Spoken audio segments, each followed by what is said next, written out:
episode 68. And welcome into the Bench is Cleared podcast, where we cover the best rivalry in all of sports. I am Jesse Gutierrez, and I represent the side of the San Francisco Giants, who went a great 5-2 last week. And I'm Tyler Coe, representing the Los Angeles Dodgers, who are currently sitting at 5-1, but they're down 2-0 in the top of the eighth, so we'll see. So they're going to have 3 losses. And I didn't want to cut you off. I don't want to go on forever, but I do have to mention that I represent the side of the Giants who are the best record in the National League, first place in the division, most home runs in the National League. I mean, the list goes on and on. I mean, another 5 home runs today, and the game's still going. Yeah, well, we get to play the Arizona Diamondbacks this weekend, okay? So and their slump ends this weekend. See, that's the thing, is when someone's in that big of a slump, you know it has to end eventually. It has to end. And it just seems, I'm hoping it ends tomorrow, or if you're watching this afternoon. Right. I'm hoping. My fingers are crossed. Well, I even with the shit, like I said, it's baseball. It almost seems unfair to be playing the Diamondbacks right now. Like, I almost like last night's comeback was great, but like game 1 and like today, it just feels like you're beating the shit out of your little brother. Like, it doesn't even seem like, it should count, but it's going to count, and I'm going to take those wins. Yeah. I got so excited yesterday when I was like, Diamondbacks end the skid here, and then things were just looking great. And then you fucked it up. Mike, whatever his name is, I don't know his name, hit that grand slam or whatever. Yastrzemski. No, I don't think apparently he had a grandfather that might have played in Major League Baseball. He might have made it. No one really knows who he is, but every once in a while they bring him up because of how good Mike Yastrzemski is, and it's really nice that he gets recognition every once in a while for having a great. Or whatever hit that grand slam, and it just it bummed me out. I was gonna look like a genius again for like the millionth time, but then you look like an idiot for the billionth time. So yeah, I get it. It makes a lot of sense. According to Astros Twitter, I'm just a fat loser. So I'll wear it. Big facts. Yeah. Well, I mean, Astros Twitter. I don't even know where to even start with Astros Twitter. Like, all we can just say is your Mexican food is fucking trash in Texas. So that just describes your taste buds and what you love. So go fuck yourself. Yeah, but other than that, let's get into some things that bum us out. Because honestly, I'm so sick and tired of talking about sticky stuff on every single fucking episode. But we got to keep talking about it. It keeps coming up in the news. It's never going to end. It's never going to end until, I don't know, there's just so, because we've talked about things needing to change, right? With Spaeder tack and these things that are issues, but there's a lot of things that weren't issues. Sunscreen and rosin was not affecting spin rates that much, like barely anything. Even pine tar wasn't affecting it to a point where it really needed to be policed. It's just about control, and I think we should just get right into the videos on our news segment called Players Say What. So this week on Players Say What, we're gonna bring you not 1 but 3 videos from Garrett Cole, Tyler Glasnow, and then Trevor Bauer, talking about the rules that are being now enforced and the repercussions, and we're going to talk about it. Give it a listen. Please just talk to us. Please just work with us. I know you have the hammer here, but there's we've been living in a gray area for so long. I would just hate to see players get hurt.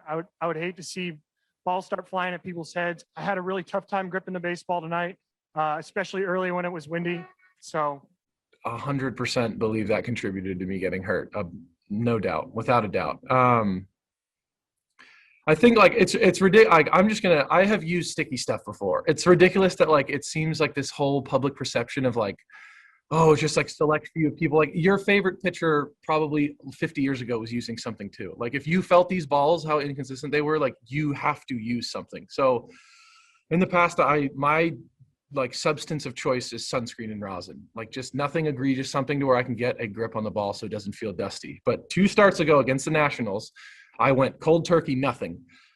And before that start, I remember when all this stuff came out, I was talking to people and talking to doctors, and they were like, the thing that maybe MLB doesn't realize or that players don't realize is like, what is the injury, like, what is the prevention of, like, maybe it'll add to injuries. And in my mind, I was like, that sounds dumb. That sounds like an excuse a player would use to make sure he can use sticky stuff. But I threw to the Nationals with nothing. I don't use sticky stuff I don't use Spaeder tack. I don't need more spin. I have huge hands. I spin the ball fine. I want grip. I did well against the Nationals, probably one of the best starts I had all year. I woke up the next day and was like, I am sore in places that I didn't even know I had muscles in. Like, well, Trevor, I'm just going to get right to it. There's no more here. And I just want to say, MLB obviously came out with a statement today, and I was just about the sticky stuff about pitchers using, and I was just wondering what your reaction is to that. Legal or illegal? Well, that looks illegal, but I guess that's not. It looks very illegal, right? It's a combination of sweat and rosin, so I don't know if they can't outlaw sweat and they give me rosin, so am I going to get suspended for that? I don't know. And I think that's one of the biggest issues right now is they haven't thought through a lot of these things. They just made the umpires judge, jury, and executioner. So if an umpire thinks that your hand is sticky, even if you have nothing on your hand, and he decides to throw you out because he doesn't like you, doesn't like the team, whatever, maybe you're arguing balls and strikes earlier, there's no appeals process. I can't go argue that my hand wasn't sticky an hour ago or whatever. And you haven't, the best analogy for this is you have basically people who have never seen traffic before have now been given no radar guns and have been told, hey, you're supposed to tell who's speeding and who's not, and then give them tickets, and there's no appeal process. So I'm supposed to look and say, oh, that is sticky, or that isn't sticky, or that guy's going 20 miles an hour, or that guy's going 120 miles an hour. Umpires haven't been trained to know what is sticky and what isn't. And like, if I can hold a ball like this, that's obviously illegal, right? But it's not, because it's sweat and rosin. So it's a mess. Typical MLB fashion. They didn't get a whole lot about this right. However, I will say it is nice that 4 years later, they are trying to do something about the integrity of the game, because I've been talking to him about this issue for 4 years. So last week, or was it 2 weeks ago, when that Garrett Cole video came out, when they asked him if he used anything, and he basically was just like, well, see, the thing, right. Now today, after he pitches, I mean, he looks really sad. He looks like he's getting choked up, and I want to hate him for it. And I want to be like, this is what a defeated man looks like. This is what a cheater looks like. Right. But I kind of get where he's coming from. And that's the hardest thing about this, is I feel like as more things have come out, and now with what we're going to get into with the MLB detailing what their plan is, I've flip-flopped so much back and forth on this. I mean, you kind of get where Cole's coming from. I mean, you could be putting someone's career at stake with, someone like Glasnow, who might have a UCL injury, who does have a UCL injury that might be attributed to having to stop cold turkey. Right. I mean, you kind of feel for him. And when he's saying that, MLB has the hammer and they should talk to the pitchers, they should. Right. Those are the guys they should be talking to, because it's their careers who they're putting on the line with how they're choosing to enforce this. So I kind of get where Cole is coming from, and I didn't think I'd be sitting here saying that, but I kind of feel for him. Right. And there's something I want to answer to that, but I feel like we're going to cover it when we talk about the, when we get to Tyler Glasnow. But I agree. Yeah, I mean, you want to, well, I am going to talk shit, because I feel like Garrett Cole is kind of like the poster child for Spaeder tack. So Spaeder tack is much like that is cheating. But when you're going to sunscreen and rosin, like, in the second clip where Tyler Glasnow admits he uses sunscreen and rosin, and he just needs a grip on the ball. He's not a big spin right type guy. He's just trying to freaking let it fly. It's crazy that they did this in the middle of the season. Especially when they told the players, listen, just keep doing what you're doing. We just want to collect data, and we want to see what's going on, and what we want to be able to give you a substance to use to where you can get grip, but it's not giving you an unfair advantage. And they didn't do that. They just said, nah, you can't use shit anymore. Good luck, bitch.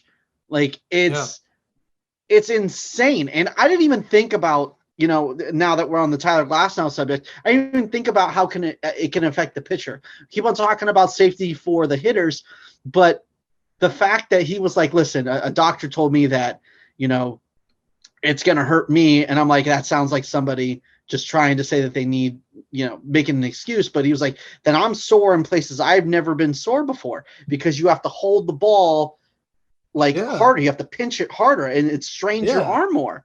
It's just, I get where he's coming from. I especially because he's admitting to using sunscreen rosin. I mean, could he be lying? Sure. Very possible. I don't believe so, because he's not like a guy with a freaking sweeping slider that goes from like here to here. He's a fastball guy. But I don't know. It makes sense to me, and I think that's a huge part of it. It's crazy, because if you're just holding a ball like this, you don't have to put any pressure to hold. But if you really have to grip it, dude, I mean, you can feel your muscles tense up right into your UCL, which is the most important part of pitching. Right. And that's the thing. Like, I never thought about that until he said that, when I watched that clip, and I was like, oh shit, that makes a lot of sense. So yeah. The thing about it is everyone's just, they're trying to be so quick and swift about it that I think they're just ignoring all logic and all reason. And with the third clip, with what Bauer's talking about, I mean, dude, there's just, and you guys can search out the full Bauer video because it's about 8 minutes long. But what are they doing? There's no appeals process. It's super subjective. If an umpire goes up to a guy and, we saw Bauer, you can hold the ball like this with just using rosin and sunscreen. One umpire. No, rosin and sweat. Oh, yeah. Rosin and sweat. Right. One umpire might interpret that as being too sticky. And then another crew might not. And he's using a legal substance. So what's the plan here? And the other thing, too, is, and Bauer brings it up in a longer video he put out today, which is a great point. You get suspended for 10 games, your roster spot does not get filled. So now you're taxing the rest of the pitching staff, who is also at risk for injury, because now they can't use rosin and sweat. It's just, it's a shit show right now. An absolute in the middle of a season. And I feel like that's the biggest underlying. The only thing I didn't like about the Trevor Bauer interview was that he kind of hinted at there could be collusion with umpires and if they don't like your team or you're arguing balls and strikes. It's kind of first of all, you're putting a target on your back because you're suggesting that when nothing of the sort has happened. I mean, if something like that happens and you want to say something, then maybe. But to put that out there is a little, not only putting the target on your back, but I feel like it's egging umpires on. But other than that, I feel like he's 100% right with this. Especially the thing that I can't stress enough, and that Tyler Glasnow touched on the video before, was middle of this. You told these pitchers, just do the same thing that you're doing, and then you're going to be good. We're just collecting data. Then all of a sudden, in the middle of a season, from start to start, you're like back to square one. You can't use shit, and now you're stuck there. Like, fuck. Now I got to ramp up and learn how to pitch without this stuff, without using sunscreen. Yeah, you shouldn't be using Spaeder tack, but sunscreen rosin, come on, bro. You should be able to use that. Yeah. Well, dude, I don't know how invested a lot of people are in a lot of the inner workings on baseball, or, that baseball goes through. A baseball is super slick. A Pearl baseball, a brand new out of the box baseball, is super slick. Mm-hmm. So then they use the mud to rub it down. And Bauer makes another good point. The idea is, a clubby's supposed to rub up 6-7 cases of balls before a game, so it still has a little bit of tack because that mud's going to be somewhat damp. But sometimes they do it months in advance and just have cases and cases. When mud dries, it's just dust. Yeah, it's not. There's no tack to it. Uh-huh. So this idea of, for 150 years they've used this Delaware mud. Maybe it's time to tack the balls up. I think that's the right way to go. Right. If they pre-tack the balls every inning, or I don't know how they're going to do it, but that seems like the only solution. And you certainly can't implement that in the beginning of or in the middle of the season. So they should have just fucking waited and did it in the off season. Yeah. And can you just imagine MLB just always wants to sweep things under the rug. Always. And the one time they act in a somewhat fast fashion, they're blowing it. Right. And we all know that Trevor Bauer is a target on his back because of how much he talks up about Rob Manfred. I just feel like there is going to be a time where Trevor Bauer is obviously going to be using his sweat with some rosin to pitch, and they're going to throw him out of the game, and it's going to be just a whole shit show. And especially if this NL race is, this NL West race is as close as it is now, and then like something like that happens, and there's a domino effect. There's gonna it's just gonna be a complete shit show. So they needed to, if they're gonna take all this shit away, they needed to be like, hey, here's something that we have to replace it for player safety, pitchers and hitters. So, I mean, we could talk about all day how it's a shit show. What they should have. I mean, there's so many different ways on how they should have handled this, but the most important thing is middle of the season shouldn't have happened, and they should have given a replacement for what they were using. Yeah, 100%. And it's going to be interesting to see how many more pitchers go down with injury because of it. Yeah. It's stupid. Hopefully that doesn't happen. But offense is up. I can almost guarantee it. Offense is up around the league. I mean, that was what they wanted, and they got it. But the whole on the back of pitcher injury is just ridiculous. So I don't know. This hasn't been a problem yet, but who knows? I mean, technically it has been a problem because Tyler Glass, now one of the best pitchers in baseball, is now going to be rehabbing until the postseason when he should be just getting Tommy John. That's probably what's best for him, but guy wants to pitch. You can't really blame him for that. So, yep. And then, of course, Tampa Bay Rays don't want to freaking pay him to rehab. They're trying to get his trade value up so they can ship him out of town and get 20 more prospects. Trying to pull the old Clevenger move. Trade him and then ruin him in the playoffs. Yeah, exactly. Well, I mean, we can talk about this all day, and unfortunately, we're probably going to have to mention it 20 more times during the year on this pod. But I'm honestly sick of talking about it. But we have to keep talking about it when shit like this happens. So I hope everything goes well and no more pitchers get hurt. But probably not going to happen. So moving on to baseball games that happened last week, the Giants did go 5-2. The National Series was very shitty. If you were to tell me that the Giants would score 3 times in a 4-game series, I would be saying that we'd be lucky to have won 1 game. But somehow we got out of there in a split. Kyle Schwarber all of a sudden just decided to be the guy he was supposed to be when he was a prospect when the Giants are in town. I mean, pitching was really great, but offense was non-existent. But I mean, and I want to say how they're tearing it up against the Diamondbacks, but at the same time, it's the fucking Diamondbacks. I mean, yeah, you should be. Yeah, but at the same time, coming back from 7-0, beating them 13-7 right now, that counts for something. Like, I mean, even if it's a shitty team scoring, coming back, winning with the Grand Slam yesterday and then today, that is something. Belt's starting to get hot. I mean, the hottest dude in baseball, Steven Duggar's doing well. I mean, Buster Posey's dropping dick and dropping hog like he has been all season.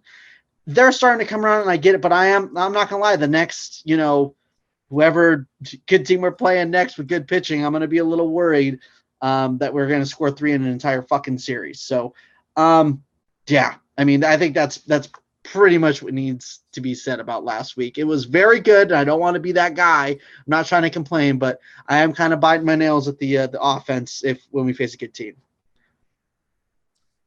Yeah, it's bullshit because we should have came on tonight and said we both could have said our teams were in first place, but the Diamondbacks decided to go home before the game was over last night. Mhm. But Diamondbacks Big do facts. have Zach Gallen coming back tomorrow and pitching against the Giants. So hopefully he has some Ooh, magic but there. yeah, but it's his first game back, so he's gonna pitch maybe what? No pitch count. He's going 9. He's throwing 150 pitches. Complete game shutty. No It's going way. down. He's gonna be on like a 50 pitch limit. Let's say he hits him through 4, through 5. Okay, that's fine. Hey. Then we'll just drop dick all over their bullpen Stranger- like we have been. So. Stranger things have happened. Dodgers Like last what? week started. Dodgers. Let me finish. It's my the sweep turn. of the Pittsburgh Pirates. Again, another team you should be beating and beating convincingly, which they did. Then we come in with the Rangers. Same thing. Dodgers explode in game 1, win 12-1, and then get their ass reversed the next day and lose 1-12. So that sucked. And then going into the final game of the series, That sucked. Kenley came in and shut the door, got a little shaky at the end, but they won the series. Tonight, it's not looking good. We're down 2-0, top of the 9th to the Phillies, but we already locked up the series win. We won the first 2 games. Tonight's a little bit of a little league lineup with McKinstry playing third, Souza Jr. playing right. No Pujols in there, no Turner. So, it is what it is. Bellinger officially on the IL, retroactive to last weekend, I believe. So hopefully he'll be with the squad. I think he's traveling with them to Arizona. Hopefully he'll at least be able to start the San Diego series next week. Muncy, hopefully, never really know, but we'll see. I mean, all things considered, 5-1 at the moment. It was a good week, and if Bellinger and Muncy can get back and Bellinger, I guess we'll find out. Maybe our first walk-off of the year. We might get shut out for the first time in the year. We might have our first walk-off. Ooh, that's true. Yeah, Phillies bullpen. I haven't been paying attention to them, but they have been hot lately, so I'm imagining their bullpen's been doing better. But well, yeah, they certainly aren't as bad as they were last year. Yeah, that would be pretty hard. Yeah, exactly. And now it's time for Stud and Dud of the Week. Giants side, we have to. I kind of went at this guy last week about how I wanted to put him as my dud, and I couldn't because he made an incredible play. But he's free and fair game this week. I got to give my dud to Michael Tauchman, who's hitting 105 this week with 1 walk. Yeah, 1 walk. That's part of his game. He's not really going to be a high average guy. At best, he might be hitting 250, 260, but he's supposed to be working counts and getting his walks. He's not even doing that right now. So, Mike Tauchman, the plays that he makes are game savers, and they're fucking huge. Let's get just a little bit more consistent, though. Mike Tauchman, ramp it up next week. I can tell he's going to have a big play when they play against Philly. A little foreshadowing there. Going now to my stud.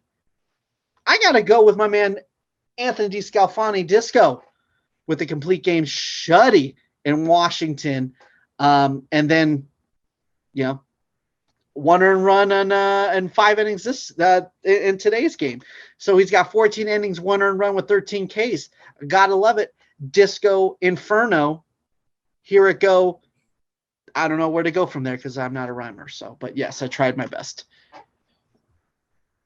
Wow, terrible job. Yes. For my stud, facts. I'm going to start off with my stud. I'm going with my boy Marcus Betts. Mookie Betts. Is his name Marcus? Mookie went, Marcus Lynn Betts, dog. His initials are MLB. He was destined for greatness. And speaking of greatness, it's finally starting to come out a little bit. He's shaking off the rust. He went 7 for 21, 3 home runs, 4 RBIs, 4 walks, stolen base. I mean, he's starting to look like Mookie. The defense is there. It's always been there. Yeah, that's never really stopped. That incredible play he had in Pittsburgh where he stops on a dime, turns, fires, gets the guy out at home, double play. I mean, that was incredible. Shades of Roberto Clemente, especially being that it was in Pittsburgh. Dud of the week, I'm going AJ Pollock. Really? Okay. Who, I don't know what it is. He just looks lazy in left field. I mean, the offense hasn't been there. He's batting like 188 this past week, but he just looks lazy in left field too. There was a ball tonight that was hit over his head. I thought they might have stretched it into a triple because it looked like he was just, it looked like that, what was it with when Upton and Longoria got in that fight a long time ago because Upton was like walking to the ball. Right. Some it was reminiscent of that a little bit. So right. I mean, AJ Pollock. That was a good moment in baseball history. That's great that you brought that up. AJ Pollock, is now playing a bigger role because of the injuries. So we need him to step up. So hopefully this next week, he has a better week. But we'll find out. We will find out. And now that we are done talking about what happened last week, that obviously means it is now time for Fuck You of the Week, brought to you by Farhan. Fuck that guy. You can quote me on that. Is going to one, I don't even know, accuser? Is that what we're going to call him? I don't even know what to call this guy. His name is Ryan Spaeder,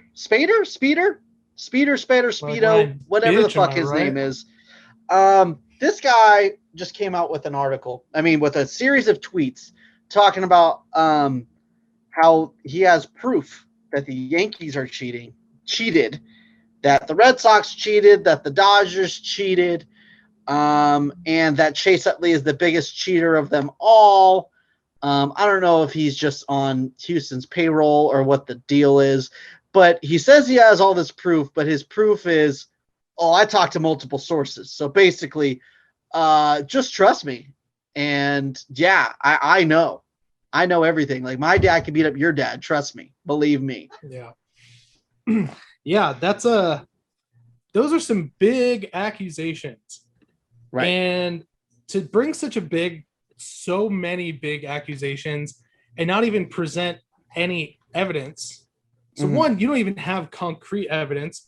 You didn't even elaborate on a lot of what the cheating was. Calling Chase Utley the biggest cheater in baseball history and just saying that, how is anyone supposed to take that seriously? And then you have all the bozo Houston Astros fans who are finally like, oh my God, the heat can be taken off us. Let's jump on it. So those are really the only people, it seems, in the baseball community that are giving this, any sort of attention, positive attention, agreeing with it, hoping to God it's true. Those are the only people. How can you say all these teams cheated and then you have nothing? Oh, Adrian Beltre had a guy who waved a shirt. Prove it. Yeah, where's the video of the shirt? Like that should be able to be researchable. So I don't know. Dodgers had someone dressed in an MLB polo setting up cameras at Minute Maid during the World Series. Show me. Prove it. That's all we're asking. If that comes out to be have true, one person on the record, like one person that you can rely on right now. Right. And then you have fucking clowns like Josh Reddick, posting about it like look, everyone else does it. This doesn't mean anything. This is not even an afterthought for me. Until you give me some sort of concrete evidence, this is nothing. This is some dude just trying to make a bigger name for himself. And yeah, he'll get attention for a couple days. And then if he doesn't bring forth any evidence, it's just going to go away. And he'll fade into obscurity again. Yeah, and of course, Houston Astros fans are going to latch onto this and pretend this is proof. And their argument is, would you believe that the buzzer theory and, there was no proof? And technically, they're right. There was no proof. But it says in the report that they continue to cheat in 2018 and 2019, and not only at home, but on the road how they weren't using trash cans, and they have not came out and said how they were cheating. So something is being held back. Is the buzzers thing true? Nobody knows except for the people that were there. And the other there thing is, too it is proven in the report that there was something that hasn't been reported, but they're keeping it a secret, I guess. I don't know. And it's also, the buzzer theory gained a lot of traction because of that walk-off home run and Altuve covering his shirt and doing this. So there was a lot of suspicious activity that, right. Kind of backs that up, that at least gives it some sort of credence. But you're right. There is no proof. There's none. And I'm not an idiot. I'm going to say, yeah, there's no proof. Is it possible? Yeah. Sure. Do I believe it? No, not until I get proof. And that's the thing that Astros fans are just. I believe it. I believe it like to be true, but are you like, is it a fact? No, it's not a fact. It's just what I think based on what evidence has been brought to me, but there's no proof. Right. So yeah, you can't say that happened. Until this guy gives me one shred of evidence. And the biggest thing that is just so bizarre to me is, besides his "just trust me, bro" source, right? Well, look at the home and away splits. Look at the home and road splits. So the fuck what? That doesn't mean anything. No, a lot of players play better at home. Yeah, that doesn't mean shit. So until you prove something to me, you're a fucking idiot. So fuck that guy. You can quote me on that. You can definitely quote me on that. And now we get into next week. Next week's schedules. The Giants will be finishing up their series with Arizona. They got one more game to finish out the 4-game series. They're going to play 3 against Philadelphia and then 2 at Anaheim Angels of Los Angeles, or the other way around, whatever. I don't care. They're in Anaheim. So I'm going to go a series win in Philly. I'm going to say that they take that last game in Arizona and see, that's 1, 2, 3, 4, and yeah, I'm going to go 4-2 with let's go a split with the Angels. So we're going to go 1. Yes. Boom. There it is. Going to finish off the sweep tomorrow, win the series against Philadelphia, and then a split. 4-2 Giants. That's what's happening. Boom. Dodgers lost. Okay. Let me give you what's really going to happen. Let's hear it. First of all, Giants lose tomorrow, right? Okay. Dodgers go into Arizona. They sweep the Diamondbacks. Then the Dodgers are going into San Diego. They take 2 of 3.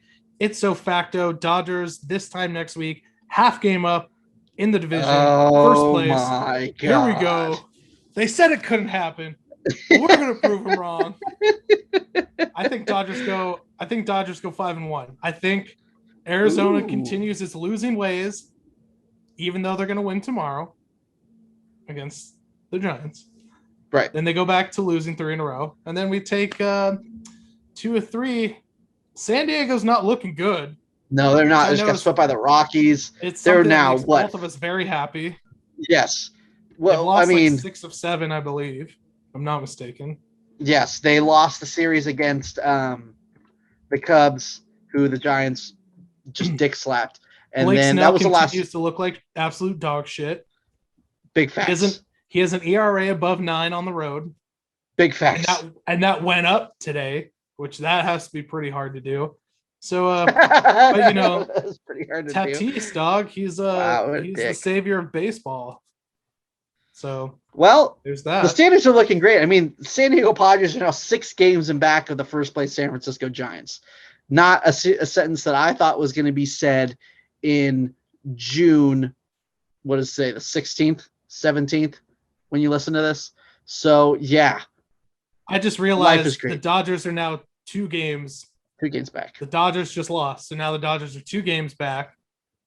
Hey, but they got the first wild card. So congratulations. Yeah, but I'm saying now my math doesn't make sense because we just lost. Dodgers are going 2 sweeps next week. And they're getting a half game up. You heard it here first. Okay. All right. Well, have fun in that wild card game against San Diego. Thank you, everyone, for watching. As always, this episode is brought to you by Renovation Candle Company. where summer candles are out now, and they have a new rule where they will not ship to the city of Houston. So if you live in the city of Houston, no candles for you. Everywhere else in the world, you got them. Go fuck yourself, San Diego and Houston. And just Agreed. Texas. Yeah. Thank you guys for listening. Make sure, pick up those candles. Make us look good. Make sure to subscribe to us on your favorite podcasting platform and on YouTube. Hit that little bell and you'll get nice notifications. We have really cool guests in bonus episodes like we did with Eric Gagne. Go check that out if you didn't before. It was dope as shit. Follow us on TikTok, Benches Cleared. Twitter, Benches Cleared P. Instagram, Benches Cleared Podcast. And I think that's it. Thank you guys for listening. That's the way the cookie crumbles. We'll see you next week where the Giants are still going to be in first place. And that's just the way it is. I doubt it. Thank you guys. I doubt it.